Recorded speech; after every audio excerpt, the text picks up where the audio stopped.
ওজন কমানোর জন্য বিভিন্ন ওষুধ কিন্তু পাওয়া যায়। ওজন কমানোর জন্য একটা ওষুধ অর্লিস্ট্যাট অনেক বেশি নাম শোনা যায়। এটা যেমন অনেকে গ্রহণ করেন। এছাড়া কিন্তু লরকাসেরিন বলে একটা ওষুধ আছে, টপিরামেট বলে একটা ওষুধ আছে, মেটফর্মিন, এক্সিনেটাইড এবং লিরাগ্লুটাইড এরকম বিভিন্ন রকম ওষুধ কিন্তু ওবেসিটির জন্য আছে।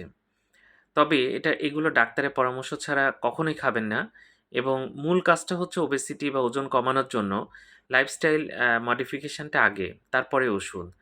আপনি যদি ভরপেট প্রতিদিন খান এবং তেল চর্বি প্রচুর খান, তার সাথে এই ওষুধগুলো খান, খুব বেশি কিন্তু উপকার পাবেন না। আবার কার জন্য কোন ওষুধটা লাগবে, এটাও কিন্তু একজন ডাক্তারই ঠিক করবে। এটা নিজে কখনো ওষুধ খাওয়া যাবে না। অনেকেই এই কাজটা করেন, আমরা দেখেছি। আবার মেটফর্মিন যে ওজন কমাতে সাহায্য করে, সেটা কিন্তু যাদের ডায়াবেটিস আছে, তাদের জন্য এটি ইন্ডিকেটেড। কিন্তু এটা ওজন কমানোর জন্য সাধারণত আমরা ব্যবহার করি না। যাই হোক, আরও বিষয় আছে, ওবেসিটি কমানোর বিভিন্ন ওষুধ আছে। তবে ১ম কাজ হচ্ছে লাইফস্টাইল মডিফাই করা।